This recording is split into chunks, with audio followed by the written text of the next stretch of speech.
Well, welcome to Too Punk to Be a Podcast. The podcast is not a podcast. This is just my bonus audio for you, the members of the Punk Hardcore Crossover Crib Facebook group. This one's even more special because, goddamn it, finally, once again, delivering on the long time promise, I finally got our founding father, Jose, is back. Hello! Oh, It man. is I, the one you love to hate. We love to love you, Jose. Don't lie.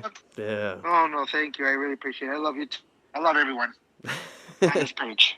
I love the page in general, so Hell glad yeah. to be. And this time I figured we could just have a nice Right, open discussion about Husker Dü. We're going to do the do. Yes, about Husker Dü. Yeah. Husker Dü. We're going to do the do. We're going to call this episode Do the Do. Do the do. I'm down for Not that. sponsored by Mountain Dew, by the way. All right, man. Husker Dü. Where do we begin? Oh, my God. Yeah, it's a lot. And do you have any... Do you have any history with Husker Dü personally? Honest- Anything that sticks out to you? Honestly, I got into them because I joined our group. Just being there and y'all talking about them, like, yeah, I've always heard that name, and I finally got to listen to them. So I went to Zen Arcade, and that's about as far as I got. And it's not because I don't like them. I'm too scatterbrained to listen to anything else. Right before I called you, I was trying to hurry up and cram New Day Rising. Is it right? Oh, yeah, great. So I was trying to cram second some of favorite. that. Yeah, I was trying to cram some of that, and there's some great songs on that. I went straight to the song that's called "Books About UFOs" Yeah. because I'm a UFO nerd. So I was like, "Oh, I'm gonna see that one." It's a great song. It's good. Yeah, sung by the written and sung by the legendary Grant Hart. Rest in peace to Grant Hart, one of my favorite drummers and writers Yes. in history. I mean, we're the two main writers in this band. The other guy, of course, is Bob Mould. Yes. Bob Mould had a very extensive solo career. He did Sugar after this. Great band. Yeah. Put out 2 albums, really good. Different, more alternative rock, but it's still really good. Some heavy spots. And I think he put out a song a couple years ago about the election or something during Trump's presidency, and it was very heavy. Yeah. Which surprised me. Grant Hart obviously is no longer with us, and the other guy, Grant Norton, he's a little more underrated. Was a bass player. Yeah. Wasn't a songwriter. He was a bass player, but kind of the unsung hero in between 2 really big names, especially in punk and hardcore. He kind of fell off for a little bit because he opened up his own restaurant, became a restaurateur, and then he got back into music. But he's kind of a little more under the radar these days, I feel. Strange, but yeah, 3-piece band. Started off as a 4-piece. Okay. I don't know if you knew. They had a keyboard player really early on, but none of them liked them because they were so heavy, and keyboards in the back was like, this doesn't make sense. So they never really kicked him out. They just kind of went on and started practicing without him, which is strange. I forget the guy's name. Right. He never made it outside of Husker Dü. It used to be a 4-piece band. Huh. The other guy's name, I had it written down here for a second. Yeah. That's okay. His name was Charlie Pine. Okay. That name sounds familiar for some reason. They never recorded anything with him. Okay. They never recorded anything with him. It was like, because these guys started in 79. Yeah, that's crazy. So, really early hardcore band. A lot of people forget, at that time you had Black Flag was coming out, Minor Threat was on the way, band called Middle Class, Iron Cross, I think. A lot of really good bands were coming out. The early hardcore bands, like Bad Brains were recording their first stuff, but they never put it out. Misfits were around, of course. Like I said, one of the most underrated bands. I think they're the best from the Midwest. They're really big here. Yeah. Where I am in Chicago, they're really huge. Band from Minneapolis. One of the big 3. Yeah. The other 2 were the Replacements, who I think were pretty well. Another underrated band. Yeah. And Soul Asylum, which I'm not too familiar with Soul Asylum. They had that big hit. I don't know if you ever heard that song before. Oh yeah. Yeah, definitely. It's called Runaway Train. Yeah. Yeah, they had that big song. It was like their big smash hit, and then they kind of kept on making music, but nothing hit as big. I think of them, I like the Replacements the most. That's just me. But nothing against the Husker Dü. Yeah. I love the Replacements. No, a lot of people prefer the Replacements. Yeah. I love them too. Great band. One of my favorites. Cool. I feel like comparing the two is very difficult No, because they're very different. they're very different, but they're kind of the same too. It's weird. Yeah. We'll get into that in a minute Okay. because there's a lot of the similarities. So these guys put out 6 albums, I think. Started off as a hardcore band. New Day Rising, you mentioned, was when you started getting into a little bit, Yeah. right? Yeah, I was just kind of scanning through it a little bit So just now. yeah, New Day Rising. I mean, songs on there, "Celebrated Summer," which is Yeah. what a perfect fucking song. Covered by Anthrax. I think that's how a lot of people discover this band because Anthrax made a cover of "Celebrated Summer," I think. Okay. Which is strange that Anthrax would cover a song like this. They From cover this cool band. shit, man. They Kind of really makes do. sense. Yeah, Anthrax covers some cool shit. Yeah, they do a lot of stuff. Out of all bands, like a Husker Dü cover. It's like strange, but I dig it. You know what I mean? Yeah. Husker Du's is definitely better, of course, but Yeah, oh yeah, oh yeah. I would say New Day Rising. New Day Rising's a good start for a lot of people because I feel like for a lot of people who don't know the band, it's kind of like, I'll use this analogy even though they have nothing to do with each other. The band Death Yeah. had an album called Human, Yep. which is like the perfect blend of the early aggressive stuff with the later more technical, better produced, more musical, melodic. Yeah. See, that makes material. sense. That makes sense, and that's what I was gonna say. One thing I like about them a lot, at least from what I've listened to so far, is they're like pummeling. I mean, their energy is ridiculous, but it also has a like Oh yeah. nice artsy sort of like there's some craft in there also. You know, Mm-hmm. there's just so much, like you said, A there's so lot of much people. technicality and art within this like crushing, pummeling drive they have. Yeah, because they're a very abrasive band. These guys were on SST, so they kind of had a little rough. They were a little rough on the edges, but they were very melodic because these guys were big fans of the Beatles, were big fans of the Ramones, two very melodic musical bands. They were also fans of the Byrds. Yeah. A lot of people compare them to the Byrds. More on the classic rock side, very underrated. Yeah. And then, of course, you got your Black Flags and your Minor Threats. They were just as early on. They were just as heavy as them. Yeah. Probably even more. Yeah, no doubt. Yeah. But no, I mean, like I said, 6 albums, Everything Falls Apart, which is, well, actually, that wasn't their first record. They had it live. Their first album was a live album, Yeah. which is called Land Speed Record. Okay. I think. Yeah, Land Speed Record, 1982. So it's a live album. Very, very much a hardcore record. Like, there's no melody in it at all. Like, it's just pummeling. Yeah, I would imagine their live stuff would so be. abrasive. Yeah. Oh my god, it's incredibly abrasive. They had 2 live albums. Yeah. But Land Speed Record, their, I guess, technical first album, even though it's a live album, Right. very much a hardcore record. Nothing like their later stuff. Nothing like it. And then after that, you had Everything Falls Apart, which is a little more melodic, still hardcore, still very aggressive. Like I said, 2 writers in this band, 2 vocalists in this band. Bummold, who wrote half the stuff, or most of the stuff, Yeah.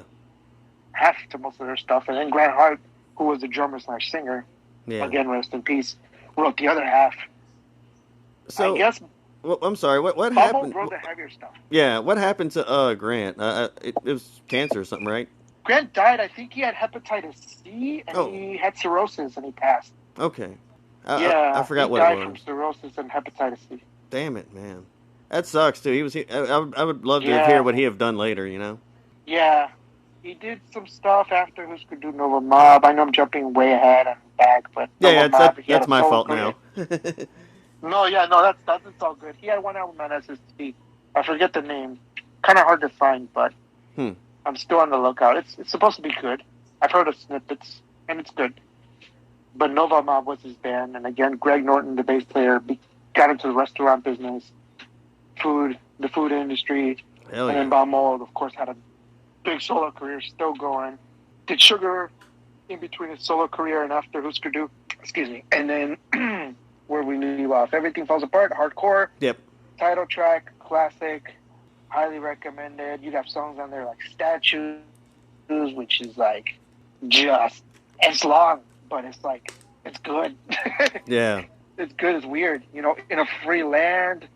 Yeah. There's a version called Everything Falls Apart and More, which they added some extra tracks from, I think, like singles and B-sides. Okay. Really good. Like In a Free Land's really good. Kind of hardcore but melodic. These guys did a cover of, what's that? Sunshine Superman? Yeah. From it's a Donovan cover, which is so weird. Okay. Out of all people, He's got some good stuff. it's on the first album. Yeah, Donovan's got some good shit. Yeah, I haven't heard much Donovan. And then those two are fine and dandy, but the next one, which is kind of an EP, Metal Circus, to me that's where Husker Dü became Husker Dü. Like, this is where the good shit really begins. Those two early releases, they're good, they're solid, not really indicative of who they really were and what they would eventually become. Yeah. More on the alternative side later on, towards the end of their lifespan. This one's very melodic. I think some of these songs might ring a bell. Real World. Yeah. Incredible. Heavy. Let's see. It's Not Funny Anymore. I share that on the page all the time. Grant Hart wrote it. Right. Diane. Yeah. Diane's the big song on this album. Yeah. That's the one. Yeah. Which, based on a real life story about a waitress who got raped and murdered. Right. Some really graphic shit on this. Yeah. Yeah, incredible. First to Last Call is one of my top 5. I did a countdown a long time ago on the page. Your First to Last Calls was in my top 5 songs. That was fantastic. It's my favorite. Yeah, my favorite. Thank you. My favorite song on the album. I don't know if you know this. Released very well, Metal Circus. Black and white cover. You may have seen it on the page. Yeah, probably so. Zen Arcade is the next one. Yes. Now, Zen Arcade. Masterpiece. A double record. Yeah. Masterpiece. 10 out of 10. My favorite Husker Dü album. This is where I came into Husker Dü as well. I got started a long time ago, actually. I was on vacation, I remember. I was in Minneapolis. And friends of the family, they have relatives in Minneapolis. The wife has a sister who lives in Minneapolis. So we went there, and I was good friends with her sons. She has 2 boys, I think, and 1 girl. Yeah. Her boys were big punk fans. And I'll never forget it. At that time, I had a Misfit shirt. It had the pus head, design on it. It's like in a graveyard and stuff. You've probably seen that shirt before. Yeah. So I had that shirt on, and these guys turned me on to a few bands. Life of Agony is one of them. Who's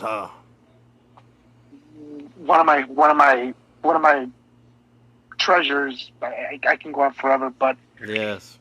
We were walking down Minneapolis. They showed me around town, and I'll never forget it. I saw a flyer, Husker Dü flyer, torn to shreds. Old venue. I forget the venue's name. Closed down. The flyer was still on, and it was them. It was a house show that they played there in 1980. When did this album come out? 84. 84. Yeah. Around the time this album came out, and they were like, "You know this band?" I was like, "No, I don't know this band." So they played me Something I Learned Today, which is the first track on this album. Right. Shit blew me away the first time I heard it. I was like, where the hell have I been? And then they got to telling me, these guys are from where we are from. These guys are from here, from Minneapolis. Started when Bob Mould, used to go shopping at a record store not far from there.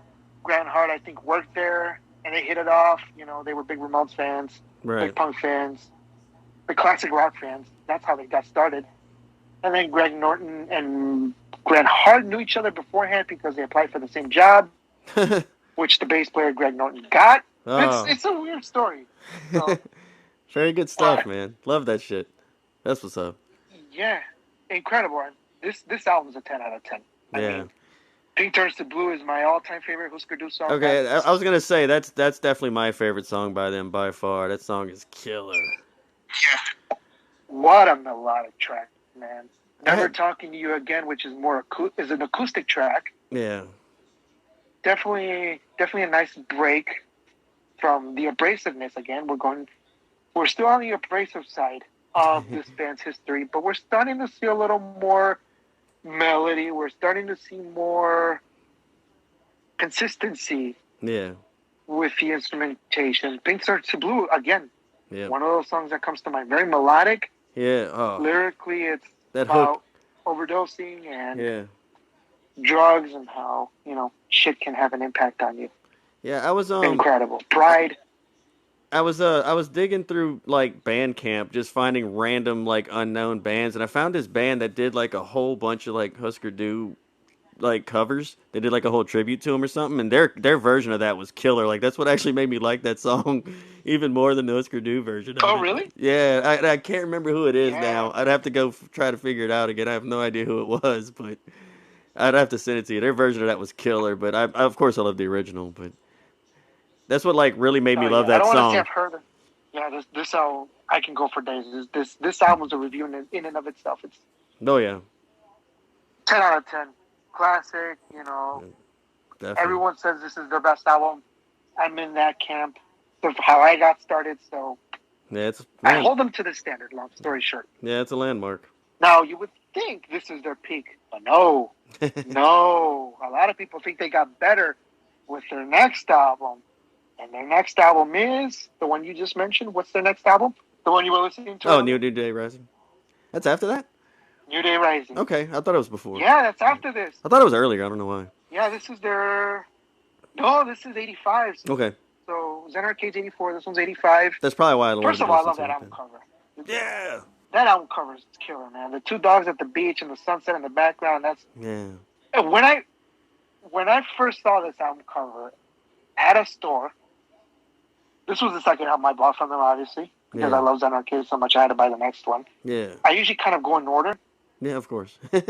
When I get into a band, I go in order from when they started to the end. Yeah.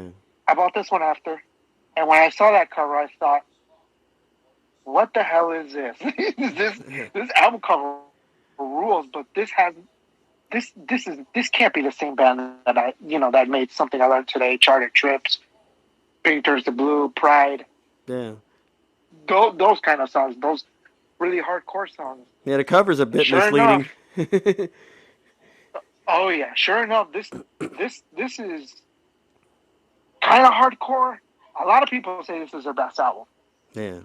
Most people who I know who are fans of this band, and I know quite a few, Yeah. old coworkers, some current coworkers, this is their favorite album Yeah.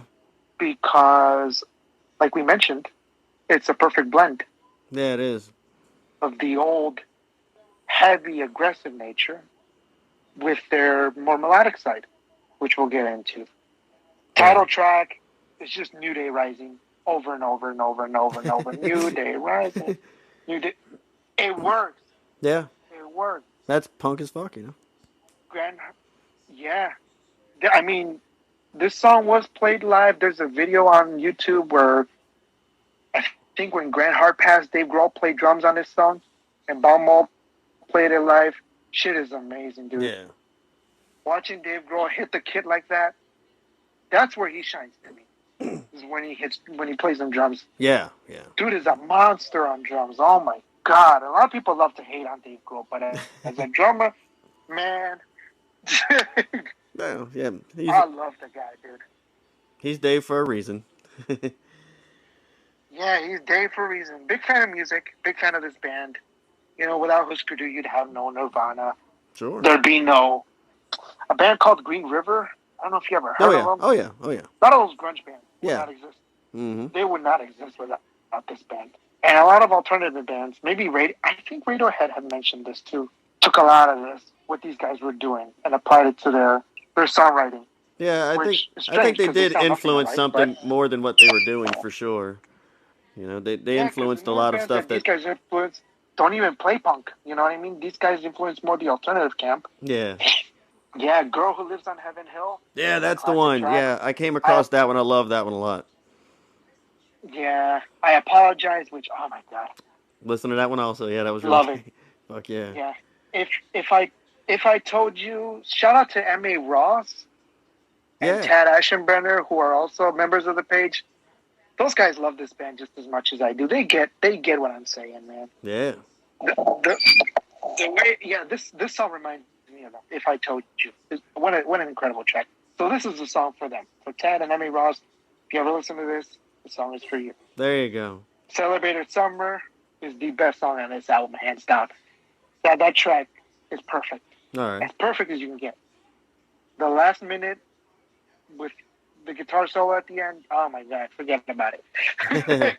Hell yeah. Yeah, it's funny. A hardcore band playing guitar solos. Thank They don't you. really do that, but Yeah. this one has one. Should.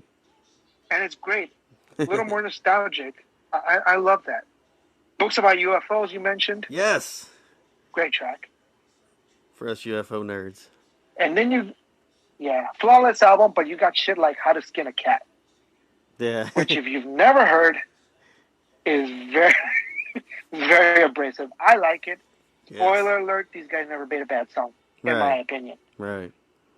And which leads me to my next album, Flip Your Wig. Yeah. Which is what this podcast is all about. The big song. Yeah.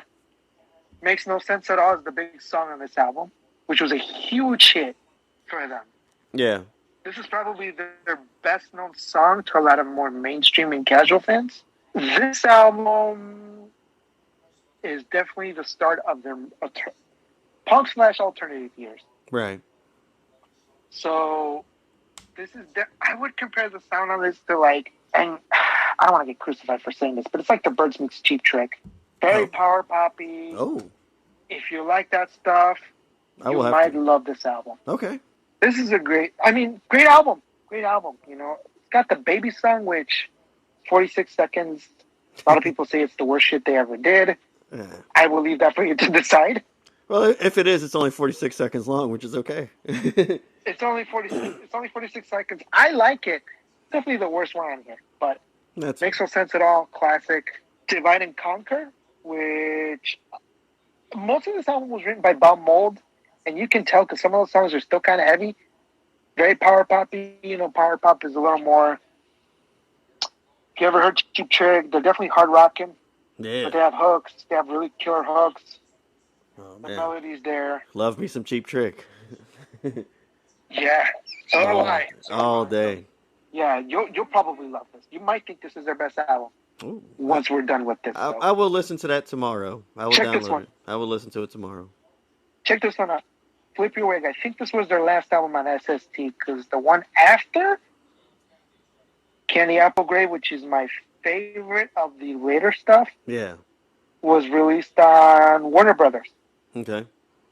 So this one has, again, probably their most successful track alongside Makes No Sense at All. Don't Want to Know If You Are Lonely. Yeah. I mean, you've probably heard it. I mean, big video on MTV. You've definitely. This is '86, so yeah. You may have been a kid when this stuff came out. You might have seen this video. I wouldn't be surprised. I would have been 5, but probably. Yeah, the classic video is just kind of collagey. Classic track. I mean, Sorry Somehow. All This I've Done For You, which is the way this album ends. Perfect song. But everything in between, really good. Eiffel Tower High, No Promise I Made. A little more melodic, definitely a little more 80s alternative-ish. I would compare it. I don't see, it's tough to compare this band because this band does not sound like anyone else that came out at this time. You had bands like The Replacements who were pretty successful in the underground. You had bands like, I'm thinking of 80s alternative, The Smiths, but none of them sound like this. No. This is very different. No, they definitely don't sound like this. No. They definitely don't sound like this. And if the Smiths sounded like that, I might listen to them. Exactly. It's hard for everybody, but you know, I dig them. Yeah, that's fine. Horse is a piece of shit. But hey, that's another story. Last album. You probably don't know this one too well. I'm not going to lie and say that I know this album very well because I don't. Probably my least favorite of the latest stuff's called Warehouse Songs and Stories. Okay. 1987. Their final album, and I think this was a double album, yeah, because my original vinyl, which I did keep, I have all the original vinyls of all these albums. Nice. And tapes and CDs. This is a double album. So, this is not punk rock at all. Right. This is definitely full-on alternative rock. if you're familiar with if you're familiar with Sugar and early Bow Mold,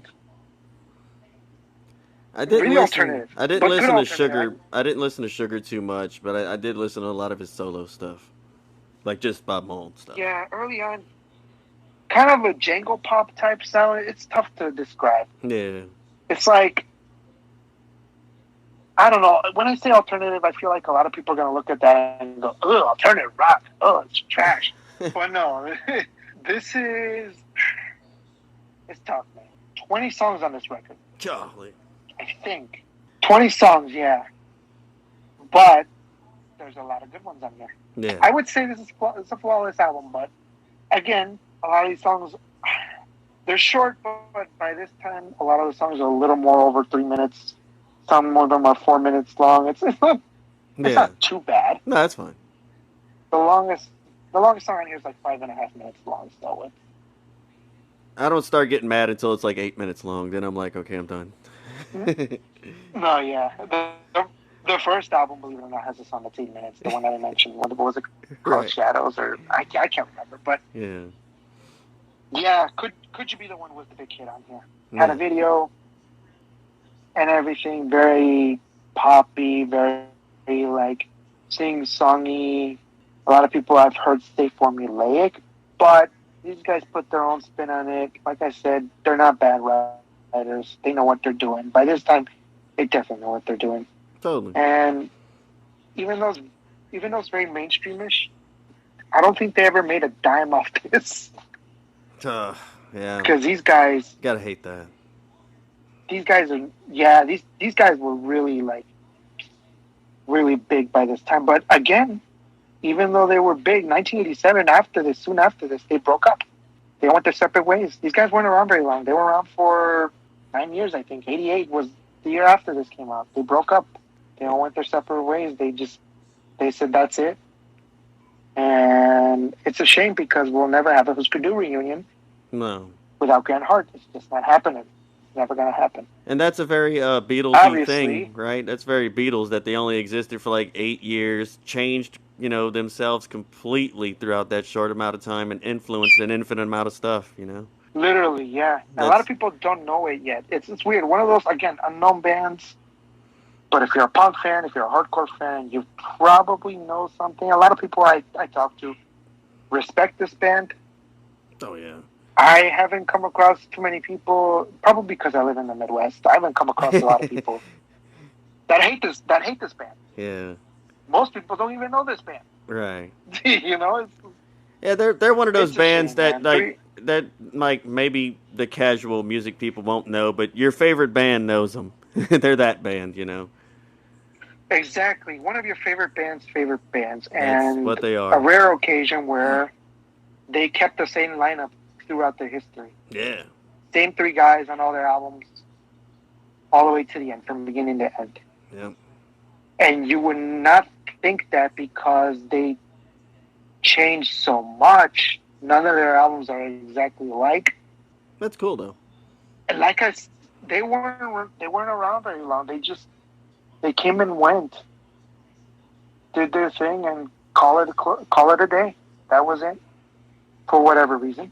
Yeah. We'll never know. That's what I was going to ask, if you knew a little more of why specifically. But after a while, it just happens. It just is what it is.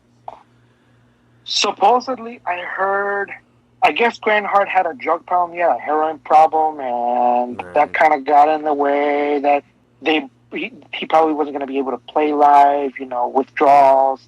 Yeah. And, I guess Grant Hart wound up quitting, and it's just basically 3 different paths. They go their separate ways. There you go. I think Greg Norton, the bass player, he had just gotten married when they broke up, and he, started his own business. Yeah. And Bob Mold had just quit drinking, I think. So he was kind of starting clean. Because these guys, a lot of their hardcore stuff, believe it or not, they went on drugs. Right. Let's not get it twisted. Yeah. They were probably coked out of their minds. Hence why they played so fast. Yeah, they do that well. Yeah, no judgment pass. You know what I mean? It's just, one of my favorite bands of all time. I mean, if I gotta, if I had to say, start off with an album, gun to my head, pick one. You start off with New Day Rising for Okay. sure. Okay. Don't. I wouldn't say Zen Arcade is a good start only because double albums might turn people off, That's a lot. and I feel like starting off on a heavier slate isn't such a good idea Yeah. I liked it, but because this isn't. Yeah, no, of course I liked it too, but this isn't like Metallica heavy where it's like you love it instantly, right? This yeah, is very rough, very raw, yeah, kind of staticky. It's weird. yeah. I love that. Like the vocals are low in the mix. Yeah, I love that shit too. yeah, yeah. I love that shit too. Give me that low quality. But yeah, New Day. Oh yeah, me too. The shittier production, the better. But New Day Rising, the cover alone might entice you. Like I said, two dogs, a sunset at the beach, There you go. and there's great songs. Love Listen it. to Celebrated Summer and tell me shit didn't hit you the first time. It hit me the first time. Totally. Totally. But yeah, I mean, I know I rambled on a lot, but did you want to squeeze in any words or comments That's great. about? I stepped all over you to get them in. I'm pretty good. No, yeah. Any questions you might have had? I think I asked them. I think I got through. I think I got through everything I wanted to ask about. I just need to listen to more, honestly. Need to listen to more? Yeah, I need to listen to more of them. I would say, knowing the style of music you like, I would say New Day Rising and Flip Your Wig are definitely the two back-to-back albums are a really good start for you. I will definitely. That could work against me because if you go back to the earlier stuff after you listen to that, you might be like, the new stuff is better. So that's not a bad thing. Yeah, Everyone's different. yeah. I'm all over the place, so it's all good. Right. Yeah. But with the power poppy, more hooky, more melodic stuff, I know a lot of people gravitate towards it. That's where I lean towards more of these. I days. do sometimes. Yeah.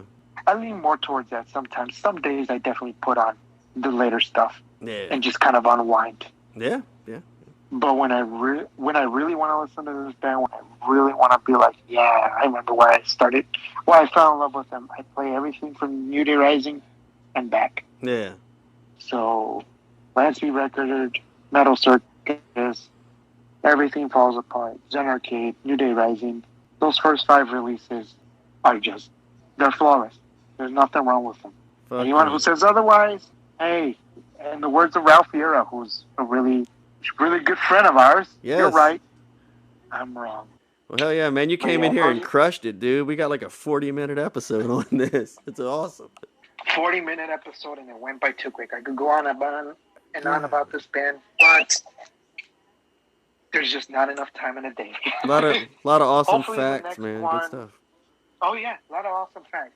Like I said, glad to be here. Number one, I appreciate you and I thank you from the bottom of my heart for letting me join and talk about one of the bands that I really love and share that love with you and everyone else who's listening, everyone on the page. So long as I'm around, I will continue to share and profess that love. And I think that if you like melody, if you like heavy, which I don't see why not, give it a shot. Yes. You might find something to like. Hell yeah, man. For the next episode would definitely be a surprise. There's definitely more to come. We'll definitely get into bands that you love that Yeah. I want to love even more. Hopefully I'll have time to Can prepare we- for the next one. We just kind of maybe- threw this one together right quick, which is cool. I just wanted For to sure, yeah. We'll get into lists. yeah. You know what I mean? I just wanted to Favorite have albums, throw some ideas around. yeah, I just wanted to have an excuse to talk to you again, man. It's been too long. Oh, it's been far too long. So, it was really But cool. like I said, Always happy, man. I'm gonna shut this and you thing take down. that, Nick, I'm right? You gonna close this thing off. As always, you know the deal. We don't have an outro because I don't have one. It ends here. Thank you, Jose. Thank you so much, man. thank you. But he will have an outro eventually. You Mark know. my word. I think right now the joke is that I never will. The joke is you don't have one. Exactly. It's a fact, though. All right. See y'all later, man. Catch you at the crib.